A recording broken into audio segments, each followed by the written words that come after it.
আমাদের কাছে আসে না, আমাদের খোঁজ খবর নেয় না। আল্লাহর বান্দা বলে ঠিক আছে আমি চলে গেলাম। ওমর রাদিয়াল্লাহু তাআলা আনহু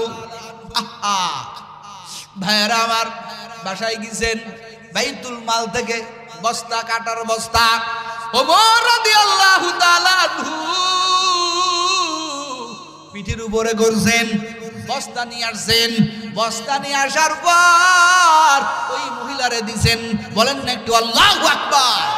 এবার মহিলারা কইছেন আটা নিয়ে রুটি বানান, বাচ্চাদেরকে ডাকাইয়া খাওয়ান। ওমর রাদিয়াল্লাহু তাআলা আনহু নিজে আটাটা সুন্দর করে প্রস্তুত করে দিলেন। এই মহিলাটা রুটি বানাইলো, বাচ্চাদের নিয়ে খাইলো। এবার আল্লাহর কাছে দোয়া করার মালিক, আয় আল্লাহ এই ব্যক্তি আমাদের আটা দিয়েছে, আল্লাহ তুমি এই ব্যক্তিকে মাফ করে দাও। ওমর রাদিয়াল্লাহু তাআলা আনহু নিজের কতটা দোষী মনে করছেন। পরের দিন সকালবেলা ওমর রাদিয়াল্লাহু তাআলা আনহু রাজ দরবার থেকে সৈন্য পাঠিয়ে দিয়েছেন, যাও ওই মহিলাকে নিয়ে আসো,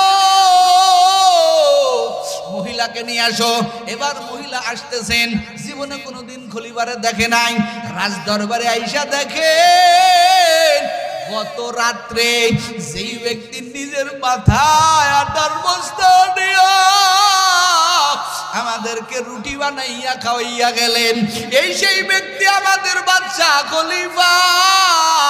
এই মহিলা থরথর করে কাঁপতেছে, না জানি আমি তো তার কাছে বাদশার ব্যাপারে অনেক দুর্নাম করেছি, না হয় মনে আমার কোনো শাস্তি দিবে।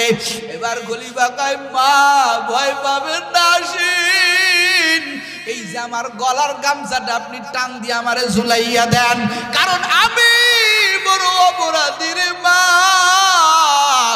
আমি খলিফা হওয়ার পরে আপনাদের খোঁজ খবর নিতে পারি নাই। সরে কন্যা আল্লাহু আকবার। এরা কেমন ভাবে দেশ পরিচালনা করেছেন, কিভাবে মানুষের সেবা করেছেন।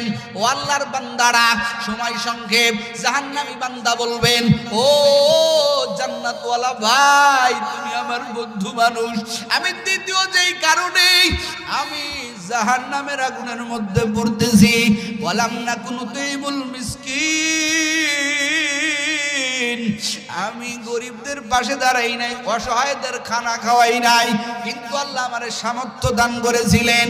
ওরে 3 নাম্বার হলো